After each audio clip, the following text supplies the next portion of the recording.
I was not at all certain whether I had any advocates. I could not find out anything definite about it. Every face was unfriendly. Most people who came toward me and whom I kept meeting in the corridors looked like fat old women. They had huge blue and white striped aprons covering their entire bodies, kept stroking their stomachs and swaying awkwardly to and fro. I could not even find out whether we were in a law court. Some facts spoke for it, others against. What reminded me of a law court more than all the details was a droning noise which could be heard incessantly in the distance. One could not tell from which direction it came. It filled every room to such an extent that one had to assume it came from everywhere, or what seemed more likely, that just the place where one happened to be standing was the very place where the droning originated. But this was probably an illusion, for it came from a distance. These corridors, narrow and sturdily vaulted, turning in gradual curves with high, sparsely decorated doors, seemed to have been created specially for profound silence. They were the corridors of a museum or a library, yet if it were not a law court, why was I searching for an advocate here? Because I was searching for an advocate everywhere. He is needed everywhere, if anything less in court than elsewhere, for a court, one assumes, passes judgment according to the law.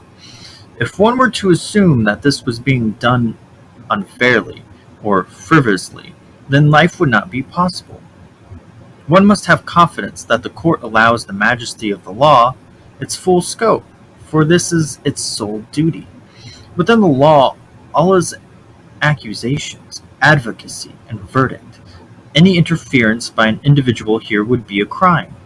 It is different, however, in the case of a verdict itself. This is based on inquiries being made here and there, from relatives and strangers, from friends and enemies, and the family and public life in town and village, in short, everywhere. Here it is most necessary to have advocates.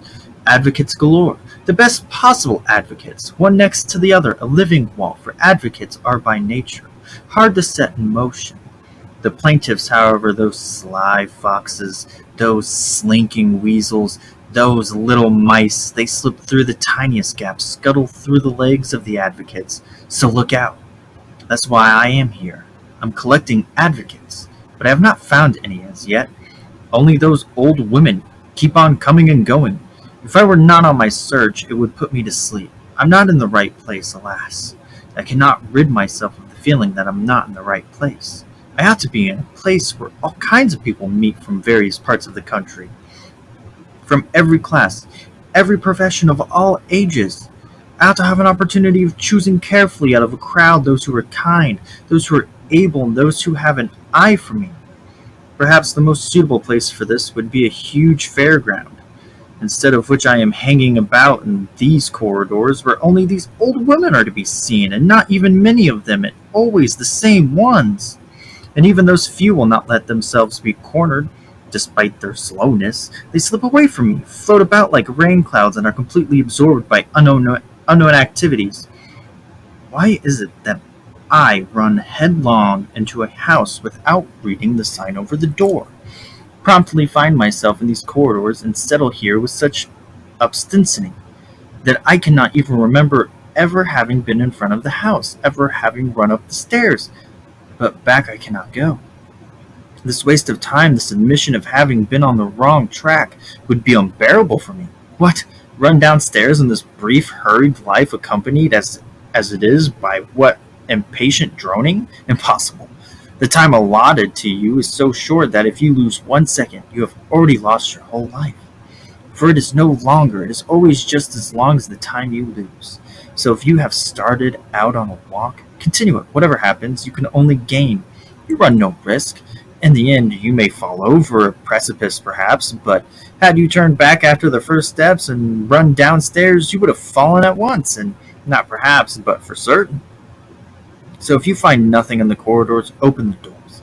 If you find nothing behind these doors, there are more floors. And if you find nothing up there, don't worry. Just leap up another flight of stairs. As long as you don't stop climbing, the stairs won't end under your climbing feet. They will go on, growing.